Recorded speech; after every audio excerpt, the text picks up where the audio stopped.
ஒரு குழந்தை வந்து அண்ணா யூனிவர்சிட்டி கேம்பஸ்குள்ள இருக்க முடியல பாதுகாப்பா. என்ன பண்ணிட்டு இருக்கீங்க? கேம்பஸ்குள்ள உங்களுக்கு 70 கேமரா இருக்கு, 58 ஒர்க் பண்ணுது, 11 வாயில் இருக்கு, 6 திறந்து இருக்கு, 5 பூட்டி இருக்கு, 140 செக்யூரிட்டி இருக்கு. இவ்வளவு இருந்து ஒரு பொண்ணை வந்து பகிரங்கமா வந்து டிஸ்டர்ப் பண்ணிட்டு போறான் ஒருத்தன். அப்ப நம்ம எங்க இருக்கோம்? அப்ப இந்த இடத்துல நம்ம ஃபோக்கஸ் பண்ணணுமா? வள்ளுவர் கூட்டத்துக்கு யாரும் போகாதீங்க ஃபோக்கஸ் பண்ணணுமா? கிண்டலுக்கு உள்ளாகிறவங்களை வெக்கப்பட சொல்லணும், வேதனைப்பட சொல்லணும். பாலியல் வன்புணர்ச்சி செய்யறதை வந்து கிண்டல் பண்றதுக்கு துப்பு இல்லை, அதை கேள்வி பண்றதுக்கு துப்பு இல்லை, அதை விமர்சனம் பண்றதுக்கு துப்பு இல்லை, அவங்களை கேள்வி கேட்க துப்பு இல்லை. எப்படி அந்த பெண் அங்கே அத்தனை மணிக்கு போச்சுன்னு வரைக்கும் கேள்வி கேட்கிறவங்க கிளம்பிட்டாங்க சமுதாயத்தில்.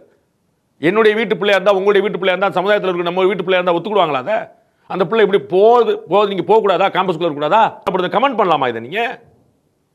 அப்புறம் கேள்வி வேறு பண்ணி கமெண்டே பண்ணக்கூடாதுன்ற, மௌனம் காக்கணுன்ற, வேதனைப்படணும், வெக்கப்படணும். அந்த இடத்துல நீங்க கேள்வி பண்றீங்க. இது ஒரு பாலியல் ஒன்று நம்ம வீட்டு சார், நம்ம தங்கச்சிக்கு நம்ம அக்காக்கு நம்ம வீட்டில் பொண்ணுங்க இருந்தால் ஒத்துக்கணுமா சார்?